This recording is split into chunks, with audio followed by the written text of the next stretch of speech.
नमो रिंगताणं नमो सिद्धाणं नमो आयर्याणं नमो उवैजायाणं नमो लोये शवश्रावणं चत्तारि मंगलम अर्यंता मंगलम सिद्धा मंगलम शाहु मंगलम केवली पंतो धम्मो मंगलम चत्तारि लुगुतमा अर्यंता लुगुतमा सिद्धा लुगुतमा शाहु लुगुतमा केवली पंतो धम्मो लुगुतमा चत्तारि शरण पूजामि अर्यंते शरण पूजामि सिद्धे शरण पूजामि शाहु शरण पूजामि केवली पंतो धम्मो शरण पूजामि।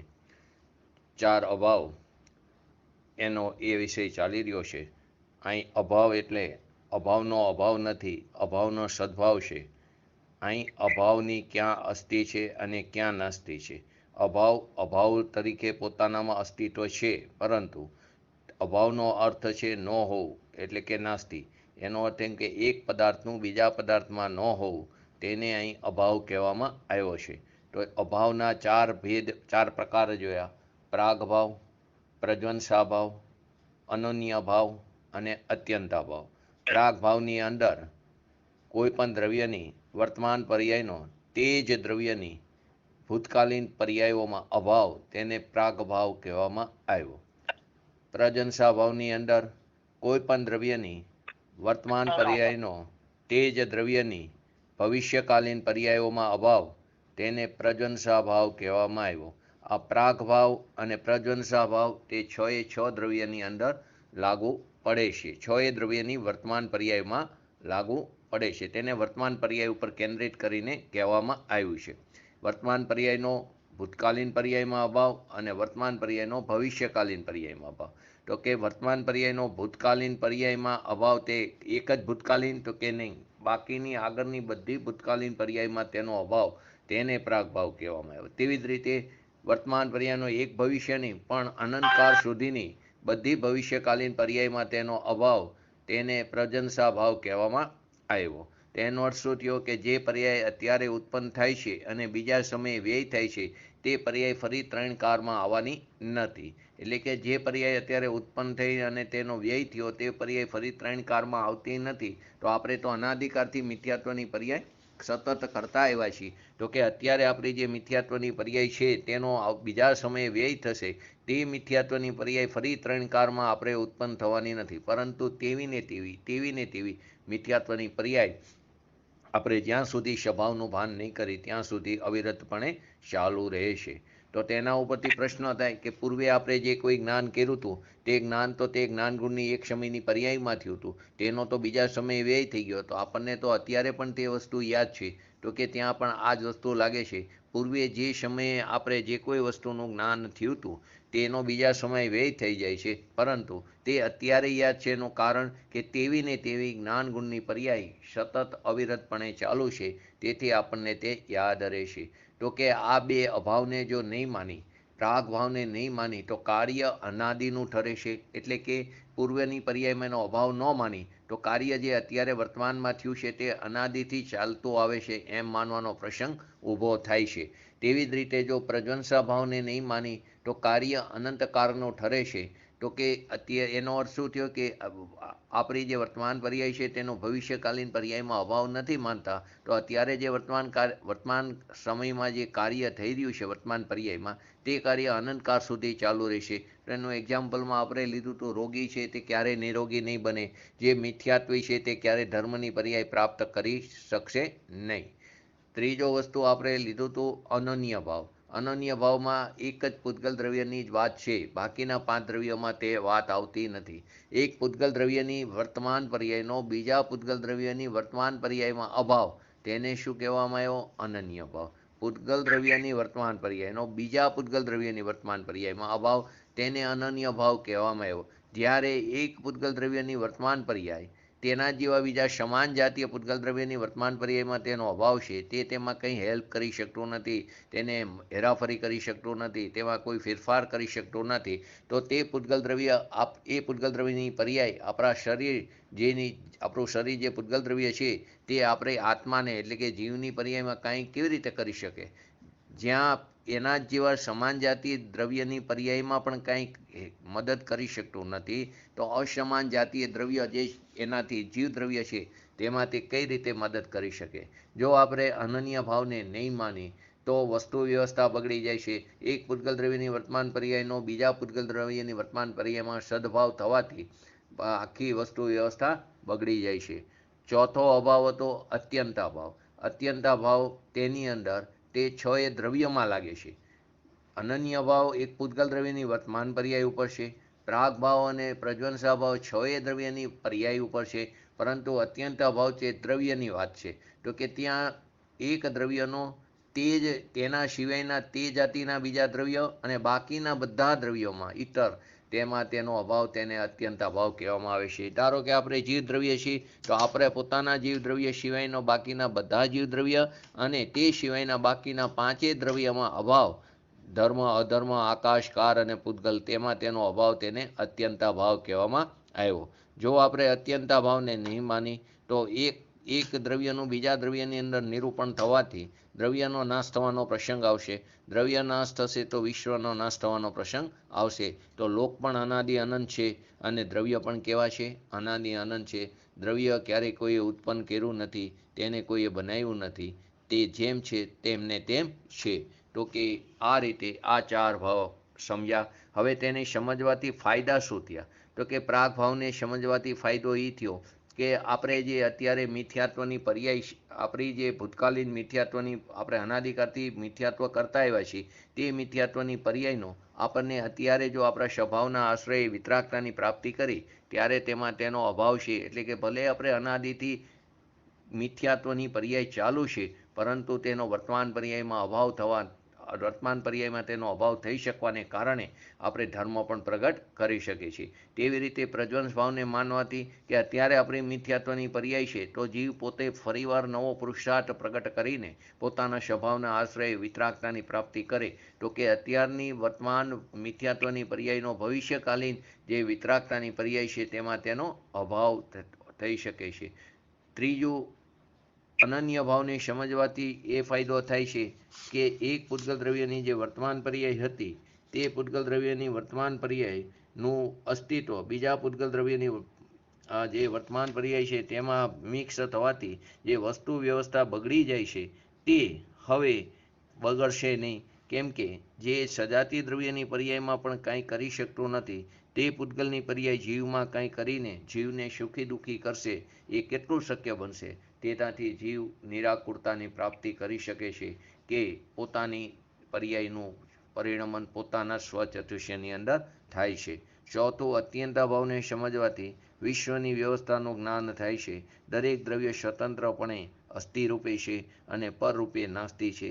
દરેક દ્રવ્યની સત્તા પોતાની અંદર છે અને તે સત્તા પરિપૂર્ણ છે. તેને તેના કાર્ય એટલે કે તેના પર્યાયમાં પરિણમન માટે તેને બીજા કોઈ ઇતર દ્રવ્યની અસર, મદદની જરૂર પડતી નથી. તેને કોઈની સહાયની પણ જરૂર પડતી નથી. એમાં આપણે 2 દિવસથી ઘણા એક્ઝામ્પલ લીધા. તેમાં આગળનો એક્ઝામ્પલ, ગઈકાલે આપણે છેલ્લે રોટલીના એક્ઝામ્પલ લીધું હતું કે આત્માએ રોટલી પકડી નહીં પણ હાથે તો પકડી કે નહીં?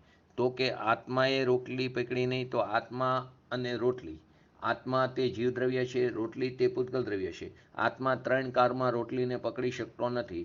જો આપણે એમ માની કે આત્માએ રોટલી પકડી છે, તો તમે અત્યંતા ભાવને માન્યો નથી. કેમ કે એક દ્રવ્યનો બીજા દ્રવ્યમાં અભાવ છે, માટે આત્મા 3 કારમાં રોટલી પકડી શકતો નથી. તો પછી પ્રશ્ન થાય, તો હાથે તો પકડો ને? તો હાથ અને રોટલી, હાથ તે એક પૂતગલ સ્કંધ છે અને રોટલી તે બીજો પૂતગલ સ્કંધ છે. તો તે બંનેનો એકબીજામાં અનન્ય ભાવ છે. જો હાથથી રોટલી પકડી શકાતી હોય એવું જો માની તો આપણે અનન્ય ભાવને માન્યો નથી. માટે હાથ અને રોટલી તે બંનેનો એકબીજામાં અનન્ય ભાવ, અને આત્મા અને રોટલી તે બંને વચ્ચે એકબીજામાં અત્યંતા ભાવ છે. તો આગળ પ્રશ્ન થયો, મેં રોટલી ખાધી, તો આપણે કેવા ભાવને માન્યો નથી? જો આપણે એવું માની કે મેં રોટલી ખાધી, તો મેં એટલે કે હું જીવદ્રવ્ય છું અને રોટલી જે છે તે પૂતગલ સ્કંધ છે. તે શું છે? પૂતગલ સ્કંધ છે. તો તે બંનેનો એકબીજામાં કેવો છે? અત્યંતા ભાવ છે. તેથી જીવ રોટલી ખાય છે તે માન્યતા ખોટી છે. જો તે એવું માન્યું તો તે અત્યંતા ભાવને માન્યો નથી. તો કે મેં એટલે કે આત્માએ રોટલી નથી ખાધી, તો શરીરે તો રોટલી ખાધી ને? તો કે મારું શરીર માનવાથી હું જીવદ્રવ્ય અને શરીર પૂતગલ દ્રવ્ય, મારું શરીર એવું માન્યું તો હું જીવદ્રવ્ય અને શરીર પૂતગલ દ્રવ્ય, એ બંનેનો એકબીજામાં અત્યંતા ભાવ છે.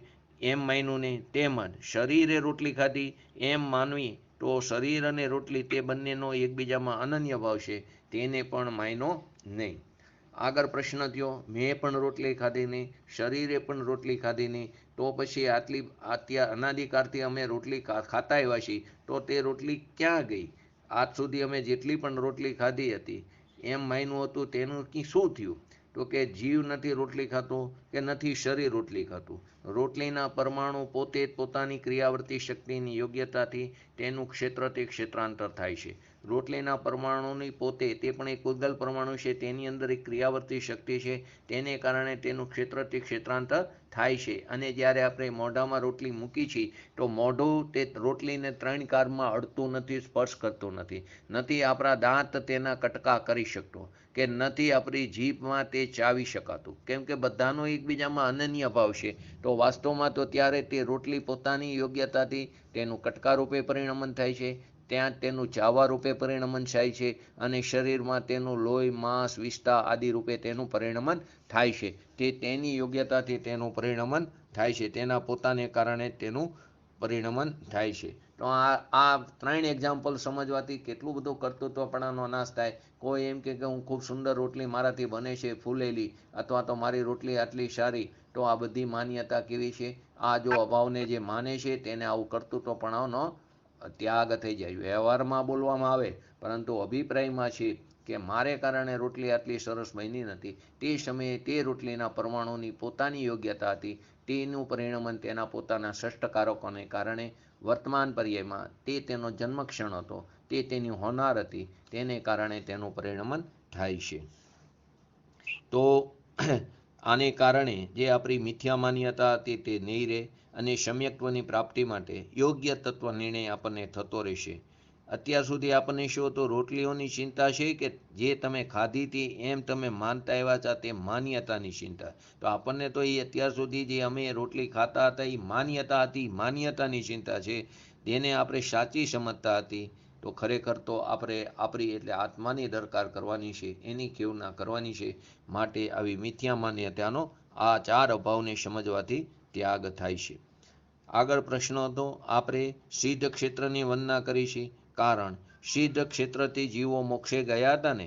આપણે દરેક સિદ્ધ ક્ષેત્રની વંદના કરી છે. તો સિદ્ધ ક્ષેત્ર તો ખરેખર તો અઢી દીપની અંદર એક પણ એવું તસ્યો બાકી નથી કે જ્યાંથી કોઈ જીવ મોક્ષ ન પામ્યો હોય. એક જગ્યા એક તસુએથી જીવ મોક્ષ પામ્યા છે, તો તે ત્યાંથી પણ સિદ્ધ દશામાં જીવો ઉપર તનોવાત તોલયમાં લોકના અગ્રભાગે બિરાજમાન છે, તો તે પણ એક સિદ્ધ ક્ષેત્ર કહેવાય. તો કે આપણે સિદ્ધ ક્ષેત્રની વંદના કરી છે, કેમ કે ત્યાંથી જીવો મોક્ષે ગયા હતા ને. તો કે ખરેખર તો જે સિદ્ધ ક્ષેત્ર છે તે આકાશનું ક્ષેત્ર છે, એટલે કે તેનું સ્થાન બતાવે છે, અને મોક્ષ છે તે જીવની પર્યાય છે. એટલે કે જે જીવ દ્રવ્યમાં છે, કોઈ પણ સ્થળનું નામ મોક્ષ નથી કે જ્યાં જીવ જાય. કોઈ પણ સ્થળ એવું નથી કે જેનું નામ મોક્ષ નથી કે જ્યાં જીવ જાય છે. જીવ દ્રવ્ય અને આકાશ દ્રવ્ય બંને ભિન્ન ભિન્ન દ્રવ્ય છે, તે બંનેનો એકબીજામાં અત્યંત ભાવ છે. ખરેખર તો જીવ દ્રવ્યનો સ્વક્ષેત્રની અંદર જ મોક્ષ પર્યાય પ્રગટ થાય છે. ખરેખર તો જીવ ક્યાંય પણ જતો નથી, ક્યાંય આવતો નથી. જીવ પોતાના સ્વચતુષ્યની અંદર જ પરિણમન કરે છે. આત્માની અશુદ્ધ પર્યાય જેનું નામ આપણે સંસાર કહી છીએ, અને આત્માની શુદ્ધ પર્યાય જેનું નામ આપણે મોક્ષ કહી છીએ. તો મોક્ષ ખરેખર ક્યાં થાય છે? જીવનો પોતાના સ્વક્ષેત્રની અંદર જ તેનો મોક્ષ થાય છે. પરંતુ ત્યાં વ્યવહારથી જે ક્ષેત્ર ઉપર આરોપ આવે છે તેને આપણે સિદ્ધ ક્ષેત્ર કહીએ છીએ. તો કે સંયોગોની અપેક્ષાએ જે આકાશ ક્ષેત્રમાં જે સ્થાને જીવ મોક્ષ પર્યાય પ્રગટ કરી, તે સ્થાનને, તે ક્ષેત્રને ઉપચારથી વ્યવહારથી આપણે સિદ્ધ ક્ષેત્ર કહીએ છીએ. તો આપણને સિદ્ધ ક્ષેત્રની જ્યારે પણ વંદના કરી ત્યારે આ વસ્તુ જો બરાબર ખ્યાલ હોય તો આપણને ખબર પડશે કે જીવોએ મોક્ષરૂપી પર્યાય કયા પ્રકારે કઈ રીતે પ્રગટ કર્યું, તો જ આપણી તીર્થવનના કાર્યકારી નીવડશે. હવે આગળ જે ગઈકાલે પ્રશ્ન છેલ્લે પૂછ્યો તો, મન, વચન, કાયાથી ભગવાનની વંદના કરવાથી જ લાભ થશે ને? મનથી, વચનથી, કાયાથી ભગવાનની વંદના કરવાથી જ લાભ થશે ને? તો શું આવશે જવાબ? કોઈ પણ એક બોલું. હેલો. અલાવ. હા, ફરીવાર પ્રશ્ન. મન, વચન, કાયાથી ભગવાનની વંદના કરવાથી જ લાભ થશે ને? તો શું આવશે જવાબ? अत्यंत अत्यंत अभाव आ जाएगा इसमें, क्योंकि मन वचन कर्म शरीर की क्रियाओं के लिए और वदना जो करिए वो हमारी भाव। જો થોડો જવાબ સાચો છે, થોડો હજી ડિટેલમાં. મન છે તે મનોવર્ગણાનું કાર્ય છે. મન તે કોનું કાર્ય છે? મનોવર્ગણાનું. વચન જે છે તે ભાષા વર્ગણાનું કાર્ય છે. અને જે કાયા છે તે આહાર વર્ગણાનું કાર્ય છે. ફરીવાર, મન તે મનોવર્ગણાનું, વચન તે ભાષા વર્ગણાનું અને કાયા તે આહાર વર્ગણાનું કાર્ય છે. આ બધાનો એકબીજામાં અનન્ય ભાવ છે. મનનો, વચનનો અને કાયાનો, તે ત્રણેયનો એકબીજામાં કેવો થયો? અનન્ય ભાવ. કેમ? મન તે મનોવર્ગણાનું કાર્ય, તે પણ એક પૂતગલ સ્કંદ થયો. વચન તે ભાષા વર્ગણાનું કાર્ય, તે પણ એક પૂતગલ સ્કંદ થયો. કાયા તે આહાર વર્ગણાનું કાર્ય, તે પણ એક પૂતગલ સ્કંદ થયો. તો ત્રણેય પૂતગલ સ્કંદની વર્તમાન પર્યાયનો એકબીજામાં અભાવ, તેને આપણે શું કહીશું? અનન્ય ભાવ. અને આ બધાનો એટલે કે આ ત્રણેયનો તેનો જીવમાં એકબીજામાં અત્યંત અભાવ છે. કેમ કે તે પૂતગલ સ્કંદ થયા ત્રણેય, અને આપણે જીવ દ્રવ્ય, તો ત્રણેયનો જીવની સાથે લઈ તો એકબીજામાં શું થયું? અત્યંત અભાવ. આ પદ્રવ્યોની ક્રિયાઓ કરવાથી, થવાથી મેં ભગવાનની વંદના કરી, મેં ભગવાનની સ્તુતિ કરી, એમ જે માન્યું તે આપણું ભૂલ ભરેલું છે. એટલે કે આ પ્રકારની જે આપણે પદ્રવ્યની ક્રિયાઓ કરીને આપણે એમ માન્યું કે મેં ભગવાનની વંદના કરી, મેં ભગવાનની સ્તુતિ કરી, એમ માનવું તે ભૂલ ભરેલું છે.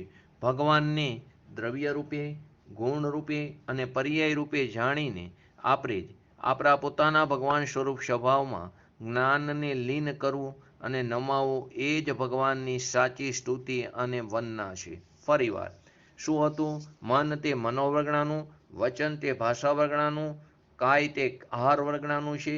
તે ત્રણેયનો એકબીજામાં કેવો થયો? અનન્ય ભાવ. ત્રણેય પૂતગલ સ્કંદ છે, તો એક પૂતગલ સ્કંદની વર્તમાન પર્યાયનો બીજા પૂતગલ સ્કંદની વર્તમાન પર્યાયમાં અભાવ, તેને આપણે અનન્ય ભાવ કીધો. અને આ ત્રણેયનો જીવ સાથે લો તો એકબીજામાં કેવો થયો? અત્યંત અભાવ થયો. તે પૂતગલ સ્કંદ અને આ જીવ દ્રવ્ય, તો એક દ્રવ્યનો બીજા દ્રવ્યમાં અભાવ, તેને આપણે અત્યંત અભાવ કીધો.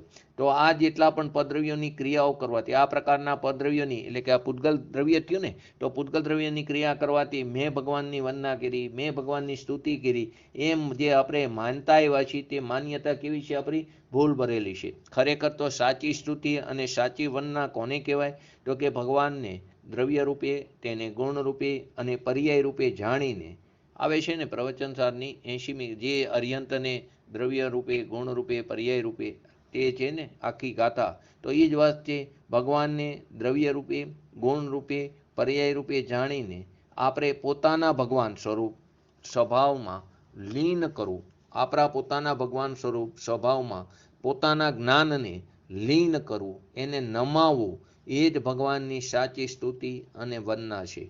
પોતાના જે ભગવાન છે, જે પોતાનો ત્રણ લોકનો નાથ, જેનો ક્યારેય વિરહ નથી, તે સદાય આપણી સાથે છે. નિગોદ દશામાં પણ સાથે રહેવાનો, અને જીવ જ્યારે મુક્ત દશાની પ્રાપ્તિ કરશે ત્યારે પણ તેનો વિરહ નથી. એવો જે પોતાનો પરમ પ્રાણામિક સ્વભાવ છે, એવો જે પોતાનો શુદ્ધાત્મા છે, તેને એની અંદર જ્ઞાનને લીન કરવું, એને નમાવવું, એટલે કે તેની તરફ પ્રેરી જવું, તેને ભગવાનની સાચી સ્તુતિ અને વંદના કહેવાય. તો હવે આ સાચી સ્તુતિ અને વંદના કરવા માટે ક્યાંય દોડવાની જરૂર નથી. ક્યાં છે? તો તે આપણી સમક્ષ જ છે. વ્યવહારથી, વિનય વિવેક અને આપણને જ્યાંથી પવિત્ર પ્રતિમાજીને બિરાજમાન કર્યા છે, નામ નિક્ષેપથી, સ્થાપના નિક્ષેપ આદિથી, તો ત્યાં આપણે વંદન કરી, એ વ્યવહારથી વિવેક રૂપે થાય. પરંતુ સાચી વંદના અને સાચી સ્તુતિ તો ક્યાં છે? પોતાના ભગવાન આત્મામાં છે. તો કે તે જ સાચી સ્તુતિ અને વંદના. તે જ સાચી સ્તુતિ અને વંદના હોય ત્યારે બહારના ભગવાન, પદ્રવ્ય રૂપી ભગવાનને આપણે નમસ્કાર કર્યા, ત્યાં તો તે સાચા જિનેન્દ્ર દર્શન કહેવાય. પોતાના નિજ ભગવાનના દર્શન થાય તો જિનેન્દ્ર ભગવાનના દર્શન તે કાર્યકારી કહેવાય છે. તો કે જેવા ભગવાનના દ્રવ્ય છે, જે ભગવાનનું દ્રવ્ય સ્વરૂપ છે, જે ભગવાનના ગુણ સ્વરૂપ છે, તેની અંદર રહેલા જે અનંત ગુણો છે અને જે અનંત ગુણોની અનંતી તેની પર્યાય પૂર્ણ રૂપે જે પ્રગટ થઈ છે તે જાણીને પોતાના શુદ્ધાત્માની અંદર જ્ઞાનને તેની અંદર એકત્વ કરવું અથવા તો તેની અંદર લીન કરવું, તેની અંદર સ્થિર થવું, તેની તરફ ધારવું, એ જ ભગવાનની સાચી સ્તુતિ, તેને જ નિશ્ચય સ્તુતિ કહેવામાં આવી. તે જ સાચી સ્તુતિ અને તે જ સાચી વંદના અને તે જ સાચી નિશ્ચય ભક્તિ છે.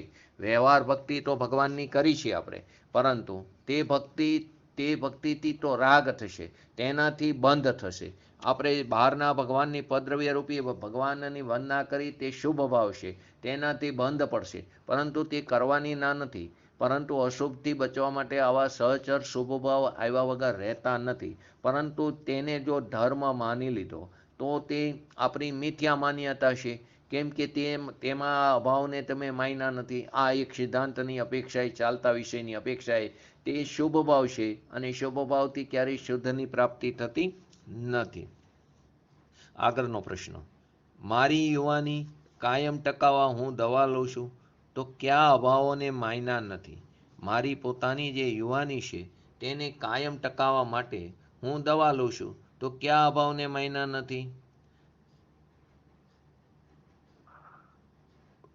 બોલો, કોઈ જવાબ આપો. મારી યુવાની જે છે તેને કાયમ ટકાવવા માટે હું દવા લઉં છું તો કયા અભાવને માન્યા નથી? इसमें अनन्य अभाव ही आ जाएगा. शरीर की युवान अवस्था और दवाई दोनों एक ही उत्कल द्रव्य की अलग अलग वो है, तो इसीलिए उसमें अनन्य. बराबर. और अत्यंत अभाव भी आएगा. जो मैं तो जीव द्रव्य છું, હું કેવો છું? જીવ દ્રવ્ય.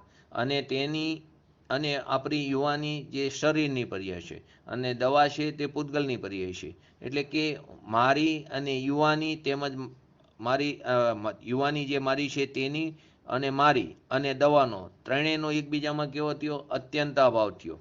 યુવાની અને દવા લો તો એકબીજામાં કેવો થયો? અનન્ય ભાવ. તો આપણે એવું માની કે મેં મારી યુવાની ટકાવવા માટે હું દવા લઉં છું, તો આપણે અનન્ય ભાવને પણ માન્યા નથી અને અત્યંત ભાવને પણ માન્યા નથી. કેમ કે જીવ દ્રવ્ય તો કે દવા ખાવાથી રોગ સારો થતો નથી. દવા તે એક પૂતગલ દ્રવ્યની પર્યાય છે, રોગ છે તે પણ એક શરીરની અવસ્થા, તે પણ એક પૂતગલ દ્રવ્યની પર્યાય છે. તો બંનેનો એકબીજામાં અનન્ય ભાવ છે.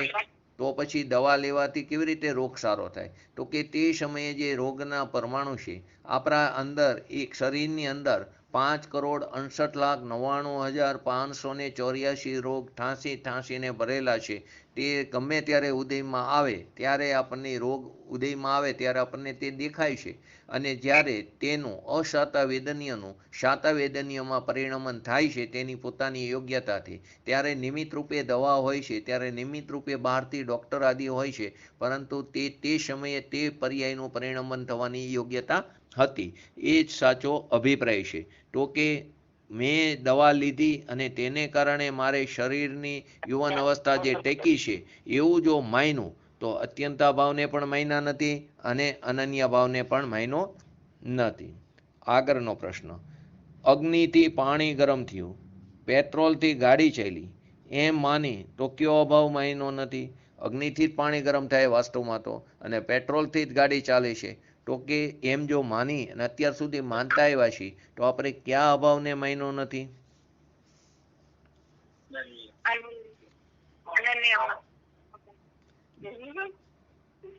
અગ્નિથી પાણી ગરમ થયું, તો પાણી તો અગ્નિથી જ ગરમ થાય છે.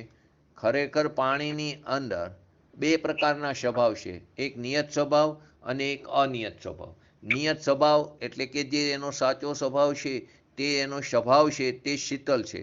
અને અનિયત સ્વભાવ એટલે સંયોગની અપેક્ષાએ જે ગરમ થાય છે. તો કે પાણીનો ખરેખર સ્વભાવ તો કેવો છે? શીતલ છે. પાણી ગરમ થયું એને એક બાજુ મૂકી દો તો તે એના શીતલ સ્વભાવને ફરી ધારણ કરી લેશે. તો કે અગ્નિથી પાણી ગરમ થતું નથી. પાણી ગરમ થાય છે તે સમયે તેના પરમાણુ જે છે પાણીના, તેના ગરમ થવાની પોતાની યોગ્યતા છે. તેનું ગરમ રૂપે પરિણમન થવાની તેની પોતાની યોગ્યતાને કારણે પાણી ગરમ થાય છે, ત્યારે અગ્નિ ત્યાં નિમિત્ત રૂપે છે. ત્યારે બીજું કોઈ નિમિત્ત નથી. નિમિત્ત કોને કહેવાય? અનુકૂળ વસ્તુને. એટલે કે પાણી ગરમ થાય ત્યારે બરફ ન હોય નિમિત્ત રૂપે, ત્યાં અગ્નિ જ નિમિત્ત રૂપે હોય. તો અગ્નિથી પાણી ગરમ થયું એ નૈમિત્તિક સંબંધ બતાવનારું કથન છે. પરંતુ એને જો આપણે કારણ કાર્ય માની લઈએ તો કે તે કયા અભાવને માયનો નથી? તો કે અનન્ય અભાવને માયનો નથી. તેવી જ રીતે પેટ્રોલથી ગાડી ચાલે છે, પેટ્રોલથી ગાડી ચાલે એવું માની તો ત્યાં પેટ્રોલ પણ કેવું છે? પૂતગલ સ્કંદ છે. અને ગાડી છે એ પણ કેવું છે? પૂતગલ સ્કંદ છે. તો પેટ્રોલથી ખરેખર ગાડી ચાલતી નથી.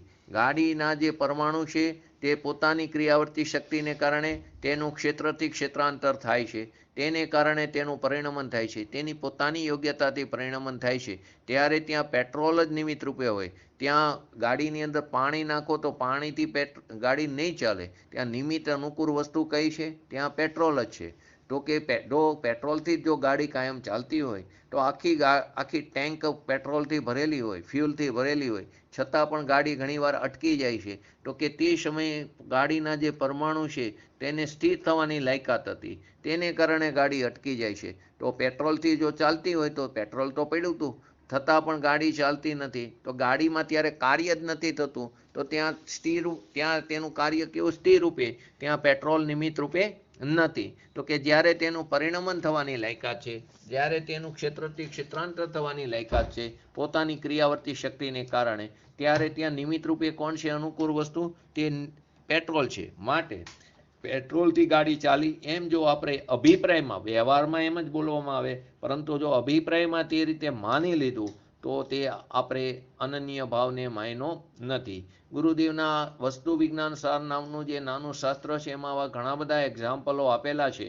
તો કે ત્યારે ગુરુદેવના કારમાં આ થતું હતું કે સોનગઢની મોટર પેટ્રોલ વગર ચાલે છે. એ લોકો હાંસી ઉડાવતા હતા, કેમ કે ત્યાં તો વસ્તુ સ્વરૂપનું ભાન નહોતું. તો એ લોકો નિમિત્તથી કાર્ય થાય માને છે. તો ગુરુદેવ નિમિત્તથી કાર્ય થાય છે એમની નિમિત્તની ખાલી હાજરી છે, નિમિત્તથી કાર્ય થતું નથી માન્યતાનો નિષેધ કરતા એવા છે. માટે તે ગુરુદેવના સમયમાં જ્યારે અમારી અહીં અંદર જ તે અમારી નજીકના ક્ષેત્રની અંદર વઢવાણની અંદર એક ભાઈએ પ્રશ્ન કર્યો કે બીજા મુમુક્ષને, કે તમે એમ કહો છો કે નિમિત્તથી કાર્ય થતું નથી, તો તમે વારંવાર સોનગઢ શા માટે જાઓ છો? તમે એક બાજુ કહો છો કે નિમિત્તથી કાર્ય થતું નથી. તો અહીં અમારે એક ચુડગર નામનું ફેમિલી છે, તેમને કેશાભાઈ નામના મુમુક્ષને પ્રશ્ન કર્યો કે નિમિત્તથી કાર્ય થતું નથી તો તમે વારંવાર સોનગઢ શા માટે જાઓ છો? તો કે તેમને સુંદર જવાબ આપ્યો, અમે સોનગઢ એટલા માટે જઈએ છીએ કે નિમિત્તથી કાર્ય થતું નથી માન્યતાને દ્રઢ કરવા માટે અમે વારંવાર સોનગઢ જઈએ છીએ. તો કે પેટ્રોલથી ખરેખર ગાડી ચાલતી નથી. ગાડી જે ચાલે છે તે પોતાની યોગ્યતાથી, પોતાની ક્રિયાવર્તી શક્તિને કારણે, તેની એક ક્ષેત્રથી બીજા ક્ષેત્રે તે રીતે ક્ષેત્રાંતર થવાની એની પોતાની લાયકાત છે, તેને કારણે ગાડી ચાલે છે. આગળ પ્રશ્ન, પૈસાથી સુખ મળે છે, અમે મહેનત કરીને પૈસો કમાયા, શું આ સાચું છે? બે પ્રશ્નો છે. પૈસાથી સુખ મળે છે પહેલું, બીજું અમે મહેનત કરી અને અમે પૈસા કમાયા, આ બંને શું સાચું છે? પહેલું શું છે? પૈસાથી સુખ મળે છે, તો એ શું છે? સાચું છે કે ખોટું છે? જો પૈસાથી સુખ મળે છે એનો આપણે ખોટું કહી તો આપણે શું કામ અત્યારે પૈસા કમાઈ છીએ? અત્યારે જ એનાથી નિવૃત્તિ લઈ લેવી જોઈએ. ના કે એમ તો કરવું નહીં, કેમ કે આપણે તો 7 પેઢીનું ભેગું કરવું છે. આપણે તો તેનાથી કૂતરાથી બદતર જિંદગી જીવી છે, કેમ કે કૂતરા છે તે એક દિવસની 4 થી 5 રોટલી નાખો તો એ નહીં ભેગી કરે, એક ખાઈને ચાલ્યું જશે. તો આપણે શું કરી? ઘણા ટાઈમનું ભેગું કરવાનું વિચારી છીએ. તો આપણે તો એવું જ માની છીએ કે પૈસાથી જ સુખ મળે છે, પૈસાથી જ અનુકૂળ સંયોગો મળે છે, તેનાથી જ મનની શાંતિ મળે છે. તો કે ખરેખર પૈસા જે છે તે એક પૂતગલ દ્રવ્ય છે અને સુખ છે તે જીવ દ્રવ્યના સુખ ગુણની પર્યાય છે. તો બંનેનો એકબીજામાં કેવો થયો?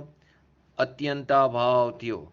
અને જો પૈસાથી સુખ મળતું હોય તો 6ઠા 7મા ગુણસ્થાનમાં ઝૂલતા ભાવલિંગી મુનિરાજ, કે જેને 3 કસાઈ ચોકડીની અભાવરૂપ વિતરાગતાની પ્રાપ્તિ કરી છે, એવા નિષ્પરિગ્રહી મુનિ તો પ્રચુર સુખનું સંવેદન કરી રહ્યા છે, તેનો ઉપભોગ લઈ રહ્યા છે. ત્યાં તો તેને કોઈ પણ પ્રકારના પરિગ્રહ નથી. એવા નિષ્પરિગ્રહી જે છઠ્ઠા સાતમા ગુણસ્થાન, એક જ ખાલી દેહ પરિગ્રહ છે, તેવા છઠ્ઠા સાતમા ગુણસ્થાનવાળા ભાવલિંગી મુનિરાજ જે 3 કષાય ચોકડીની અભાવરૂપ વિતરાગતાની પ્રાપ્તિ કરી છે, જે હાલતા ચાલતા સિદ્ધ છે, તે પ્રચુર સંવેદનનો ઉપભોગ કરી રહ્યા છે, તે પ્રચુર સુખને ભોગવી રહ્યા છે. તો ત્યાં અને અર્યંત અને સિદ્ધ તો કેવા છે? તે અનંત સુખી છે, તે પણ નિષ્પરિગ્રહી છે, તે પણ અનંત સુખનો ભોગવટો કરી રહ્યા છે. સિદ્ધ તો અવ્યાબાદ સુખનો ભોગવટો કરી રહ્યા છે. માટે કોઈ પણ પદ્રવ્યમાંથી સુખ મળે છે એ માન્યતા જ ખોટી છે. માટે કોઈ પણ પ્રકારના પદ્રવ્યથી આપણને સુખ મળે છે, ઈષ્ટ સંયોગોને કારણે, અનુકૂળ સંયોગોને કારણે આપણને સુખની પ્રાપ્તિ થાય, પૈસાને કારણે અનુકૂળ સંયોગો પ્રાપ્ત થાય ને તેને કારણે સુખની પ્રાપ્તિ થાય, તે બધી માન્યતા કેવી છે? ખોટી છે. નિમિત્તની અપેક્ષાએ આ કથન જે છે, નિમિત્તની અપેક્ષાએ પણ ખરેખર તો આ કથન કેવું છે? પૈસાથી સુખ મળે તે પણ નિમિત્તની અપેક્ષાએ કથન કેવું છે? ખોટું છે. ખરેખર પૈસાથી સુખ મળતું નથી. કેમ કે જે મહેનત છે, અમે મહેનત કરીને પૈસા કમાયા ને, હવે બીજું વાક્ય, અમે મહેનત કરીને પૈસા કમાયા ને, તો કે એ અપેક્ષાએ, તે નિમિત્તની અપેક્ષાએ પણ આ કથન ખોટું છે. પહેલું, પૈસા શેને કારણે મળે? પૈસો બુદ્ધિને કારણે મળે, પૈસો પુરુષાર્થને કારણે મળે. શેને કારણે? મહેનતથી પૈસા મળે છે. પૈસા બુદ્ધિને કારણે મળે છે. શેને કારણે પૈસા મળે છે? હા, પૈસા પુણ્યને કારણે મળે. 3 વસ્તુ. પૈસા પુણ્યને કારણે મળે, પૈસા બુદ્ધિને કારણે મળે, પૈસા મહેનતથી મળે એટલે કે પુરુષાર્થથી મળે. શેને કારણે પૈસા મળે છે? શેને કારણે પૈસા મળે? પૈસા, જો પૈસો તે પૂતગલ દ્રવ્ય છે, પુણ્ય તે પણ એક પૂતગલ દ્રવ્ય છે. તે બંનેનો શું થયો? એકબીજામાં અનન્ય ભાવ થયો. પુણ્ય તે કર્મ છે, એ પૂતગલ દ્રવ્ય છે, પૈસો પણ પૂતગલ દ્રવ્ય છે, તો તે બંનેનો તો કેવો થયો? અનન્ય ભાવ થયો. બુદ્ધિ જે છે તે જીવ દ્રવ્યની અંદર છે અને પૈસો તે બીજું પૂતગલ દ્રવ્ય છે, તો બંનેનો એકબીજામાં અત્યંત અભાવ થયા.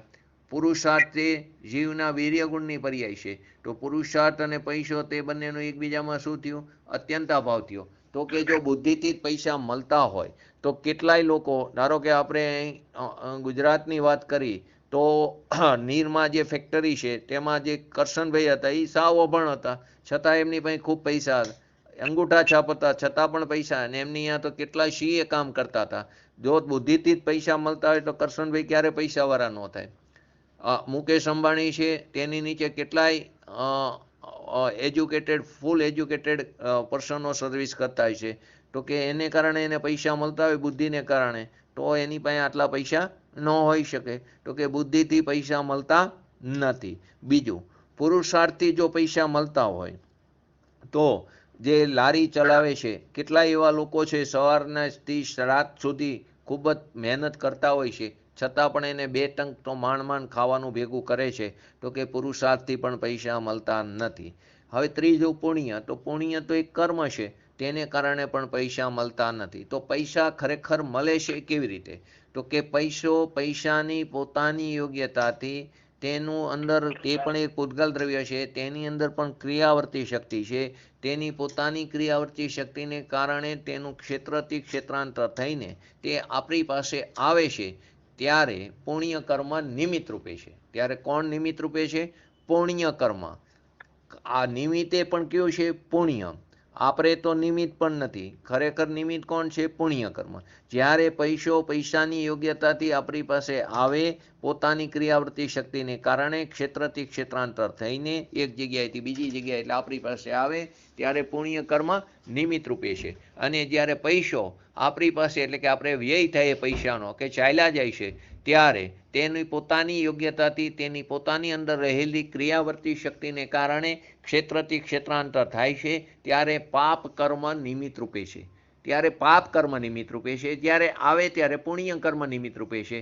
આપણે કારણે પૈસો આવતો નથી, પૈસો આવે છે તેની યોગ્યતાથી અને પૈસો જાય છે તેની યોગ્યતાથી. તો આપણે પહેલાં તો પૈસો ભેગો કરવા માટે આપણી પર્યાયને વેડફી છીએ અને પછી એ પૈસાને ટકાવવા માટે આપણી પર્યાયને વેડફી રહ્યા છીએ. આ પૈસો ચાલ્યો ન જાય. બેંકનું વ્યાજ અત્યારે ડે બાય ડે ગવર્મેન્ટ ઘટાડતી જાય છે અને ક્યાંય ને ક્યાંય આવા બધા ખર્ચા આવી જાય છે. તો કેમ કરીને એ ચિંતામાં ને ચિંતામાં. પરંતુ જો આ ભાવને માયના ને આ સિદ્ધાંતને માયનો યથાર્થ રૂપે તો જરાય ચિંતા નહીં થાય, જરાય આકુરતા નહીં થાય, જરાય આપણને આકુર વ્યાકુર નહીં થઈ કે પૈસો જો જવાનો હશે તો તું ગમે એટલો પ્રયત્ન કરીશ તો તેની યોગ્યતાથી ચાલ્યો જવાનો છે. એક ગવર્મેન્ટની અથવા તો કુદરતનો કોઈ એવી એક થપ્પડ લાગશે, એવી કોઈ માંદગી બીમારી આવશે તો તે પૈસો ચાલ્યો જશે. કદાચ આપણને કોઈ એવી બીમારી ઘરમાં આવી જાય કોઈને અને તે પૈસાનો આપણે ખૂબ જ ખર્ચો થાય, ત્યારે પણ જો આ સિદ્ધાંતને માન્યું હશે કે આ સમયે આ પૈસાનું મારે પાસેથી ક્ષેત્રાંતર તેની પોતાની ક્રિયાવર્તી શક્તિ નથી હો, ત્યારે મારું પાપ કર્મ અત્યારે ઉદયમાં હતું. અને જ્યારે કોઈને કારણે આપણને ખૂબ પૈસા મળ્યા તો આપણને તેના પ્રત્યે રાગ પણ નહીં થાય. એના પ્રત્યે વિવેક માટે આપણે બોલી વ્યવહારના કથન, ભાઈ તમારે કારણે મને ઘણો ફાયદો થયો, પણ અંદર અભિપ્રાયમાં પડ્યું હોય કે આ સમયે આ અનુકૂળ સંયોગો અથવા પૈસો તેની પોતાની યોગ્યતાથી મારી પાસે આવ્યો, ત્યારે આ ભય તો બહારના બહિરંગ નિમિત્ત છે. અંતરંગ નિમિત્ત તો મારું પુણ્ય કર્મ છે. બહિરંગ નિમિત્તમાં આ ભય છે તે નિમિત્ત છે, તેનાથી કાર્ય થયું નથી. આ માન્યતા આપણી યથાર્થ થશે. આ જ આપણો સાચો અભિપ્રાય અને તેને જ કારણે આપણે વસ્તુ સ્વરૂપને યથાર્થ રીતે પકડી શકશું અને આપણે મોક્ષ માર્ગ ઉપર ચાલી શકશું. તો એક જ સિદ્ધાંતમાંથી કેટલી બધી વસ્તુ થાય છે. હવે મેં આટલું દાન દીધું, મેં મંદિરમાં આટલા પૈસા લખાવ્યા, મેં મારા વોલેટમાંથી પૈસા કાઢ્યા, તો અહીં તો એમ કે છે શાસ્ત્ર, અધ્યાત્મશાસ્ત્ર, જ્ઞાનીઓ, આગમ ભાષા અથવા તો પૂજ્ય ગુરુદેવ શ્રી જેવા ગુરુ ભગવંતો શું કહે છે કે તારો હાથ વોલેટને અડતો નથી તો તું વોલેટમાંથી પૈસા કાઢી કેવી રીતે શકીશ? તું ચેક પણ લખી શકતો નથી, તું એટલે કે જીવ દ્રવ્યથી ચેક લખતો નથી, કે હાથ છે તે પેનને અડતો નથી અથવા પેન છે તે ચેકને અડતી નથી, તો કે તે ચેક લખો અને તે પૈસા આપ્યા, એ તારી માન્યતા કેટલી ભૂલ ભરેલી છે. તે વિપરીત માન્યતા છે, તે મિથ્યાત્વ છે. વ્યવહારથી વિવેક રૂપે વ્યવહારના જ કથનો હોય, નિમિત્તના જ કથનો વ્યવહારની ભાષામાં બોલાય છે, પરંતુ અભિપ્રાયમાં હોય છે કે આ સમયે આ પરમાણુનું અહીંથી ત્યાં પરિવર્તન થવાનું હતું, તેનું પરિણમન ત્યાં થવાનું હતું તેની ક્રિયાવર્તી શક્તિને કારણે. ત્યારે મારી ઈચ્છા થઈ કે મારે આટલા પૈસા લખાવવા, તે મારી ઈચ્છા તે બહારનું બહિરંગ નિમિત્ત છે અને ત્યારે મારો જે છે પાપ કર્મ કે અહીંથી પૈસા ગયા, પરંતુ ત્યાં તે પુણ્ય પણ બંધાય છે, શુભ ભાવ પણ બંધાય છે જો રાગની મંદતા હોય તો જ. પરંતુ ત્યાં જો નામ માટે પૈસા લખાવ્યા હોય, ટકતી માટે પૈસા લખાવ્યા હોય, તો તે શુભ ભાવ પણ અશુભ ભાવમાં સંક્રમણ થાય છે, શુભનું અશુભમાં સંક્રમણ થાય છે.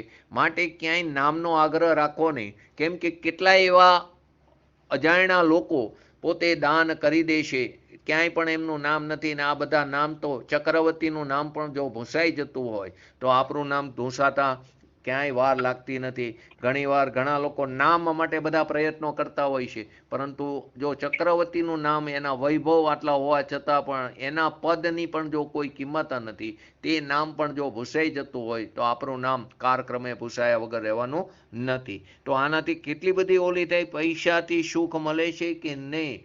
સાચું સુખ તો ક્યાં છે? પોતાના અંદર છે. સુખ છે આપણા સુખ ગુણની પર્યાય છે, તો સુખની પ્રાપ્તિ ક્યાં થાય? આપણી અંદરથી થાય. તો આપણે આપણા સ્વભાવનો આશ્રય કરીને તેમાંથી શાશ્વત સુખની પ્રાપ્તિ થાય છે. પૈસાથી સુખ મળતું નથી. ઘણા ધનવાન લોકો તે દુઃખી હોય છે, કોઈ બીમારીથી દુઃખી હોય, કોઈને કુટુંબની અંદર ક્લેશ હોય, અથવા તો કોઈને ધંધાની અંદર ક્યાંય ને ક્યાંય તકલીફો આવતી હોય, તેને રાત્રે સુવાની ટીકડીઓ પણ લેવી પડતી હોય. કેટલાય લોકો ડિપ્રેશનમાં પણ હોય છે એટલા પૈસાવાળા. તો પૈસાને કારણે સુખ મળતું નથી.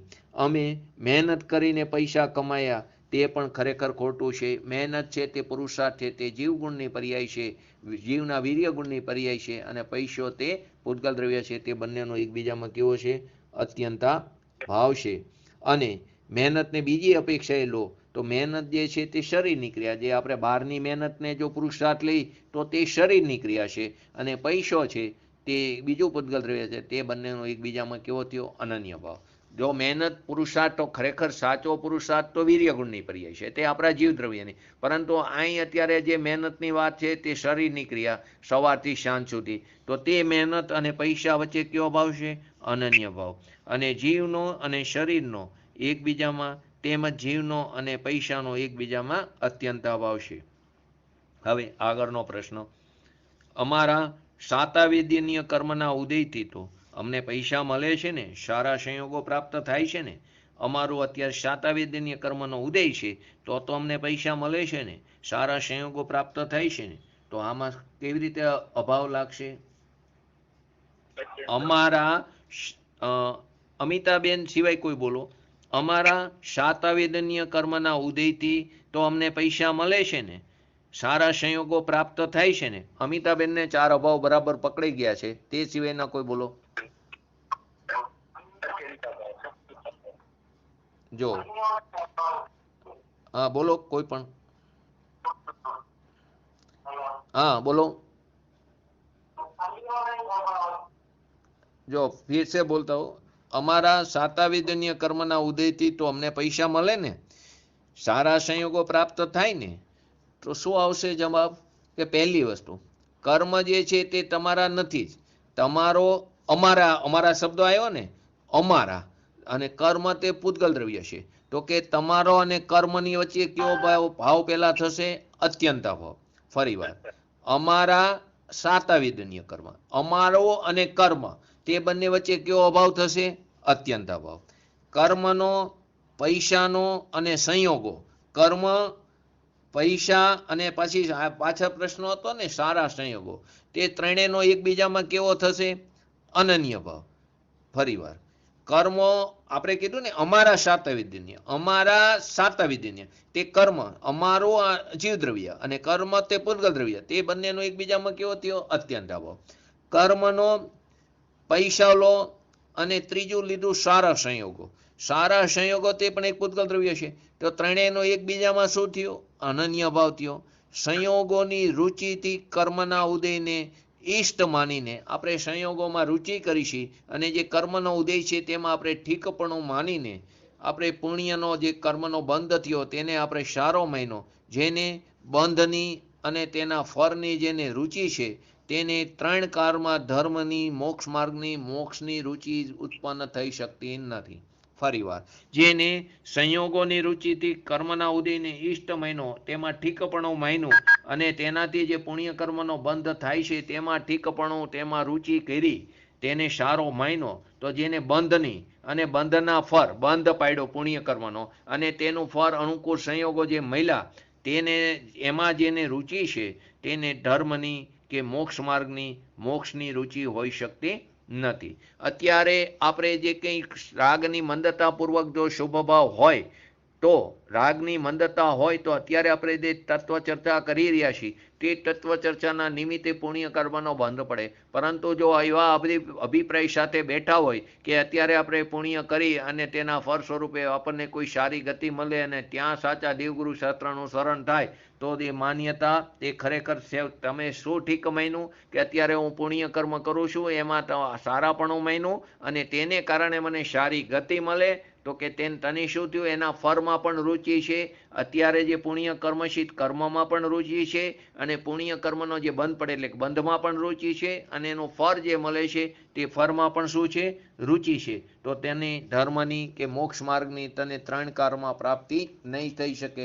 એટલે કે પુણ્યને ઠીક માનવું અને પાપને અઠીકપણું માનવું, એટલે કે એમાં જો ભેદ કરવો, તે મિથ્યા દ્રષ્ટિ કહેવામાં આવ્યો. બંને કેવા છે? સમાન છે. આપણી પોતાની રુચિ તે ખરેખર ન હોય તો ખરેખર તો બંધ તત્વ સંબંધી તેમજ સાતે તત્વ સંબંધી ભૂલ ભરેલી આપણી માન્યતા છે.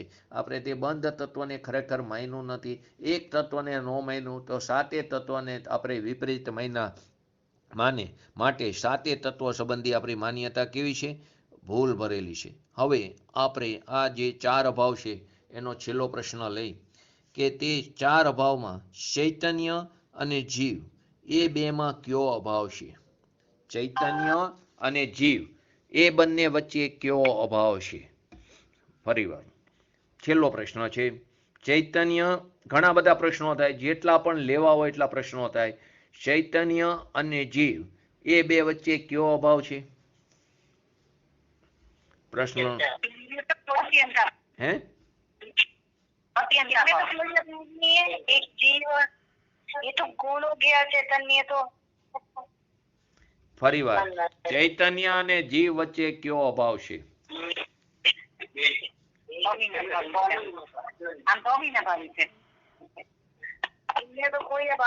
બસ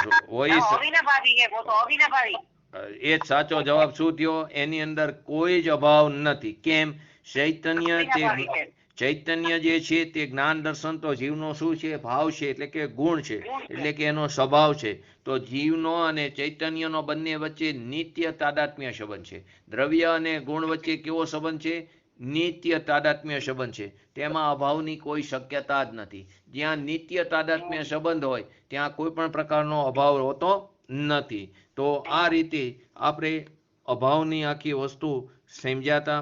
આ ચારેય અભાવ આપણે 2 વર્ષ પહેલા અહીંયા સોનગઢ આપણે મંચ ઉપરથી પણ આખા સ્વાધ્યાય ગ્રુપે કર્યું હતું, ત્યારે પણ આ બધા પ્રશ્નો લીધા હતા. તે જ વસ્તુ મેં અત્યારે તમારી સમક્ષ ફરી વાર લીધી. તો કે આનું ખાસ કારણ એ છે, આ 4 ભાવોને અભાવતા, આ 4 ભાવોને યથાર્થ રીતે જો સમજી તો આપણો જે અભિપ્રાય છે તે જે અવરો છે તે અભિપ્રાયની દિશા બદલાતા વાર નહીં લાગે. તે અભિપ્રાય સાચી દિશામાં થશે. સૌથી પહેલાં તો અભિપ્રાયને ફેરવવાનો છે. અભિપ્રાય તે એકદમ સૂક્ષ્મ અભિપ્રાય છે. તે અભિપ્રાય આપણે પકડમાં આવતો નથી. માટે સૌથી પહેલાં અભિપ્રાયને ફેરવી પછી પરિણામો તે પ્રકારે નિર્મળ થયા વગર રહેશે નહીં, અને તે પ્રકારની શુભ ક્રિયા પણ રસ્તામાં આવી સહચર આવ્યા વગર રહેશે નહીં. તો સૌથી પહેલાં અભિપ્રાય, પછી પરિણામ અને પછી ક્રિયા. ક્રિયા તો કેવી એ સ્થૂળ છે, અને પરિણામ તેનાથી સૂક્ષ્મ, અને અભિપ્રાય તેનાથી પણ સૂક્ષ્મ છે. માટે અભિપ્રાય, પરિણામ, ક્રિયા તે સૂક્ષ્મતાથી સ્થૂળતા એવો તેનો ક્રમ છે. હવે આગળ કારણ કાર્યની અંદર આપણે એક આગળનો પ્રશ્ન, આગળની જે વસ્તુ છે કે જે આપણે સમજી કઈ છે, તો કે એની અંદર કારણ કાર્યની અંદર ઘણા બધા કારણો હોઈ શકે. તેની અંદર આપણે કારણ કાર્ય સંબંધી શક્તિઓ વિશે થોડી ચર્ચા કરી. તો કે કારણ કાર્ય સંબંધી શક્તિ, તો તેને સમજતા પહેલા આપણે થોડીક વસ્તુ સમજી લઈ કે જો આપણે તત્વજ્ઞાનનો પાયો જો આપણને નહીં બંધાય, તો તત્વજ્ઞાન નહીં જાણતા હોય તો મનમાં આપણને ખૂબ જ ગડમથલ થાય છે. આપણો એ મનનું સંતુલન પણ ખોઈ બેસીથી. કોઈ પણ વિકટ પરિસ્થિતિ આવે તો આપણે જ્યાં ને ત્યાં ગૃહિત મિથ્યાત્વ બાંધી લઈ છીએ, અથવા તો આપણું મસ્તક જ્યાં ને ત્યાં ટોપરાની જેમ, નારિયેળની જેમ વધેરી નાખીએ છીએ. માટે મનનું સંતુલન પણ ખોઈ બેસી છીએ. જ્યાં ને ત્યાં કુદેવ કુગુરુ આગળ ચાલ્યા જઈશી. તેથી તત્વજ્ઞાનને સમજવું ખૂબ જ જરૂરી છે, પોતાની રસ દશાને સમજવા માટે, અને બહારના જીવન માટે, અને પોતાના અધ્યાત્મ જીવન માટે પણ. તો કે જે પ્રાપ્ત પરિસ્થિતિમાંથી બહાર આવવાનો જ્યારે માર્ગ દેખાતો નથી, તેને કારણે આપણે નિરાશ બનીને ક્રોધના પરિણામ, સંક્લેશ પરિણામ કરતા રહીશું. પરંતુ જેને આ તત્વજ્ઞાન સમજ્યા હશે, તેને જ્યારે બહાર નીકળવાનો માર્ગ દેખાતો ન હોય, ત્યારે તે પોતાના આત્માના શરણે જાય છે. ત્યારે માર્ગ આપોઆપ નીકળી જાય છે. અને તેને તે પણ ખ્યાલ છે, જો હું હેરાન થવાનો હોઈશ તો મને કોઈ મારી જે પરિસ્થિતિ વિકટ આવવાની છે તે પરિસ્થિતિમાં કોઈ ફેરફાર થઈ શકવાનો નથી. અને જો મારી પરિસ્થિતિ સારી થવાની હશે તો તે પરિસ્થિતિમાં કોઈ ફેરફાર ન થવાનો, તે આવ્યા વગર નથી રહેવાની. હું તો મારા એક સ્વભાવ ઉપર દ્રષ્ટિ કરીને, તેનો આશ્રય કરીને મારા આત્મા તરફ પુરુષાર્થ કરું, તે સ્વભાવ તરફ, અને અનુભૂતિની પ્રાપ્તિ કરું. હવે આ જે સંશ્લેષ પરિણામ તત્વજ્ઞાનને ન જાણી તો એવા કોઈ કર્મ બંધાય છે કે જેના ફળ સ્વરૂપે તેના ઉદયના ભવિષ્યમાં પણ એવા જ પ્રકારના પાછા પ્રતિકૂળ સંયોગો પ્રાપ્ત થાય છે. જે પ્રતિકૂળ સંયોગો અત્યારે ઉત્પન્ન થયા છે તે એની કારણે સંશ્લેષ પરિણામ થયા. તે સંશ્લેષ પરિણામ એટલે આર્ત ધ્યાન, રૌદ્ર ધ્યાન થયું. તે સંશ્લેષ પરિણામથી એવા કોઈ કર્મ પાછા બંધાય છે કે જેના ફળ સ્વરૂપે તેના ઉદયમાં પાછા ભવિષ્યમાં એવા જ પ્રકારના પાછા પ્રતિકૂળ સંયોગો પ્રાપ્ત થાય. ચેઇન ચાલુ જ રહે છે.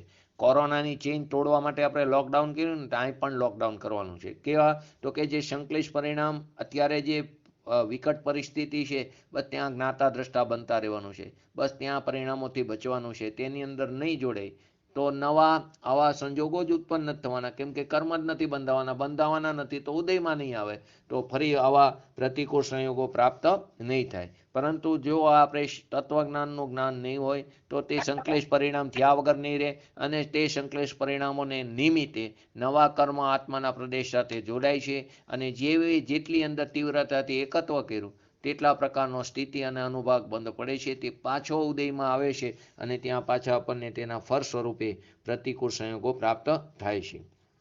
બીજો કોઈ જીવ અનુકૂળ સંયોગોમાં હર્ષિત થાય છે, એટલે કે જે તત્વજ્ઞાનનું જ્ઞાન નથી તેવો જીવ એને અનુકૂળ સંયોગો થાય તો તેને આનંદ થાય છે, અને તેમાં તેની ભોગતા બુદ્ધિનું અજ્ઞાન તેને કાયમ માટે ટકી રહેશે.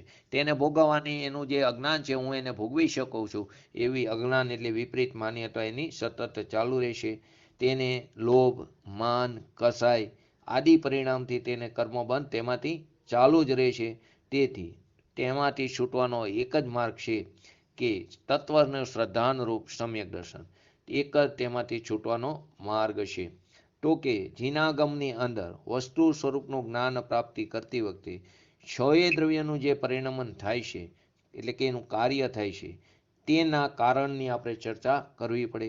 છએ દ્રવ્યનું જે પરિણમન થાય છે એટલે કે તેનું કાર્ય થાય છે, તો કાર્ય છે તો ક્યાંક ને ક્યાંક તેનું કારણ હોય, તો કે કારણ બીજે ને કાર્ય બીજે એવું ત્રણ કારમાં હોતું નથી. જ્યાં કાર્ય થાય છે ત્યાં જ કારણ હોય છે, એટલે કારણ અને કાર્ય નિયમથી અભેદ છે, એક જ જગ્યાએ હોય છે. એટલે કે પ્રત્યેક દ્રવ્ય સ્વતંત્ર છે અને તે સ્વાધીન રહીને પોતાનું પરિણમન એટલે કે પોતાનું કાર્ય કરે છે, તે બીજા કોઈનું પણ કાર્ય કરી શકતો નથી. તેથી વિશ્વનું કાર્ય કરનારો કોઈ ઈશ્વર છે એવી માન્યતા છે તે સાવ જૂઠી છે. તે માન્યતાનું પણ અહીં ખંડન થાય છે. એક દ્રવ્ય બીજા દ્રવ્યનું કાંઈ પણ કરી શકતું નથી, તો કે આ જે વિશ્વનું કાર્ય કરનારો કોઈ ઈશ્વર છે, એક કોઈ કંટ્રોલ કરે છે કે ઈશ્વર ભક્તોની ભીડ ભાંગવા માટે ઈશ્વર ઉપરથી આવશે, તો આ બધી માન્યતા કેવી છે? ખોટી છે. તેનું અહીં ખંડન થાય છે. તો કે પ્રત્યેક દ્રવ્યમાં કારણ કાર્ય સંબંધી અનેક શક્તિઓ છે. કેટલી છે? અનેક. તો આપણે આગળ પણ શરૂઆત જ આપણે ત્યાંથી થઈ હતી દ્રવ્ય ગુણ પર્યાયમાં, તેની અંદર આપણે વિશેષ એમાં જે સામાન્ય ગુણ લીધા તેમાં વસ્તુત્વ ગુણ અને દ્રવ્યત્વ ગુણની પણ આપણે ચર્ચા થઈ હતી. તો કે પ્રત્યેક દ્રવ્યની અંદર વસ્તુત્વ નામનો ગુણ છે, એટલે કે દ્રવ્યનો એવો સ્વભાવ છે કે જેથી દ્રવ્ય પોતાનું પ્રયોજનભૂત, વસ્તુત્વ ગુણમાં શું હતું? દરેક દ્રવ્ય પોતાની પ્રયોજનભૂત ક્રિયા કરે છે, અથવા તો અહીંયા એક શબ્દ મેં મૂક્યો તો અર્થ ક્રિયાકારિત્વ શક્તિ, એટલે કે દ્રવ્યનો એવો સ્વભાવ છે કે તે દ્રવ્ય પોતાનું પ્રયોજનભૂત કાર્ય અથવા તો પરિણમન કરે છે, અને તેમાં જ ઉત્પાદ વ્યય થાય છે. દ્રવ્યનો જે આ સ્વભાવ છે જેને વસ્તુત્વ ગુણ કીધો છે, દરેક દ્રવ્ય પોતાનું પ્રયોજનભૂત કાર્ય પરિણમન કરે છે, તેનામાં એક આવી શક્તિ છે, તેને કારણે તે પોતાનું પ્રયોજનભૂત કાર્ય સ્વયં કરે છે, તેની અંદર જ તેનો ઉત્પાદ વ્યય થાય છે. આવા સ્વભાવને વસ્તુત્વ ગુણ કહેવામાં આવ્યો હતો. તેવી જ રીતે આપણે દ્રવ્યત્વ ગુણની વાત કરી હતી. દ્રવ્યનો એક સ્વભાવ એવો પણ છે કે આ જે પરિણમન થઈ રહ્યું છે તે પરિણમન નિરંતર, અખંડ, અવિરતપણે સતત ચાલુ રહે છે. તો દ્રવ્યનું પોતાનું સ્વરૂપ કાયમ ટકાવીને ટકે છે, કાયમીને બદલે છે. દ્રવ્ય પોતાનું સ્વરૂપ કાયમ ટકાવીને તે સતત પરિણમન કરતું હોય છે. દ્રવ્યના આ સ્વભાવને દ્રવ્યત્વ ગુણ કહેવામાં આવ્યો. આ બીજી શક્તિ, તે પણ કારણ કાર્યમાં કાર્યરીત છે. ત્રીજું, પ્રત્યેક દ્રવ્યની અંદર ઉત્પાદ વ્યય ધ્રુવ્યત્વ શક્તિ છે. પ્રત્યેક દ્રવ્યની અંદર ત્રીજી શક્તિ ઉત્પાદ વ્યય ધ્રુવત્વ શક્તિ છે. તે શક્તિને કારણે દ્રવ્ય ઉત્પાદ વ્યય અને ધ્રુવતાથી યુક્ત છે. આ જે શક્તિ છે તે પ્રત્યેક દ્રવ્યની અંદર છે, ઉત્પાદ વ્યય ધ્રુવત્વ શક્તિ. તે શક્તિને કારણે દ્રવ્ય ઉત્પાદ વ્યય અને ધ્રુવતાથી યુક્ત છે. તે શક્તિથી પ્રત્યેક સમયમાં પૂર્વવર્તી પર્યાયોનો વ્યય અને વર્તમાન પર્યાયની ઉત્પત્તિ થાય છે, અને દ્રવ્યની ધ્રુવતા કાયમ ટકી રહેશે. સ્વતંત્રપણે, સ્વાધીનપણે પરિણમવાનો પ્રત્યેક દ્રવ્યનો સ્વભાવ જ છે. શું કીધું? ઉત્પાદ વ્યય ધ્રુવત્વ શક્તિ દરેક દ્રવ્યમાં છે. તે શક્તિને કારણે દ્રવ્ય ઉત્પાદ વ્યય અને ધ્રુવતાથી યુક્ત છે. તે શક્તિથી પ્રત્યેક સમયમાં પૂર્વવર્તી પર્યાયનો વ્યય થાય છે, વર્તમાન પર્યાયની ઉત્પત્તિ થાય છે, અને દ્રવ્યની ધ્રુવતા કાયમ ટકી રહેશે. આવું સ્વતંત્રપણે, સ્વાધીનપણે પરિણમવાનો પ્રત્યેક દ્રવ્યનો સ્વભાવ છે. તો આજ આપણે આ ત્રણ શક્તિ લીધી, બાકીની આવતીકાલે લેશું. આજમાં કંઈ પ્રશ્ન હોય તો કહો, સમય થતો આવે છે.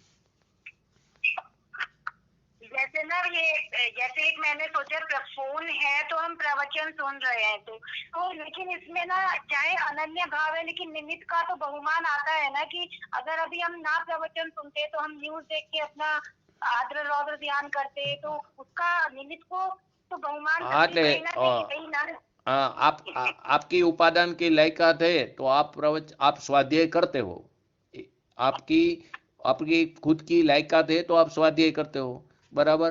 तो इसमें आपको कार्य हो रहा है, जो आपकी राग की मनता हो तो कार्य हो रहा है तो सामने अनुकूल वस्तु पे निमित्त का आरोप आता है.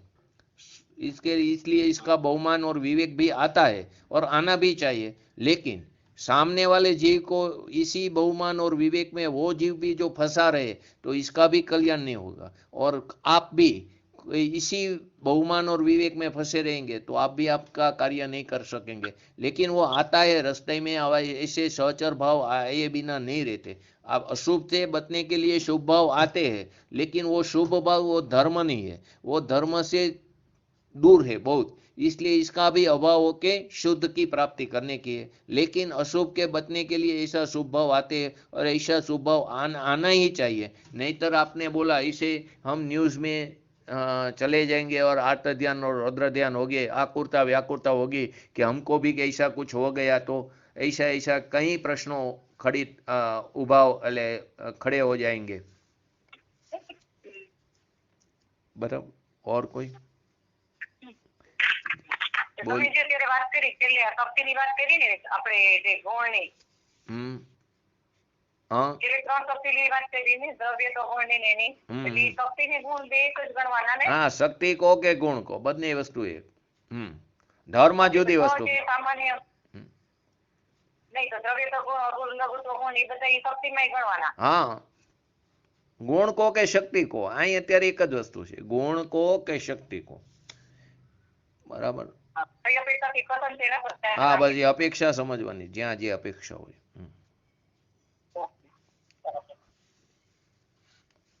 બોલીએ શ્રી પંચ પરમેષ્ઠી ભગવંતોનો જય હો. બોલીએ શ્રી જીનવાણી માતનો જય હો. બોલીએ શ્રી પરમ પૂજ્ય પરમ ઉપકારી શ્રી સદગુરુ દેવનો જય હો.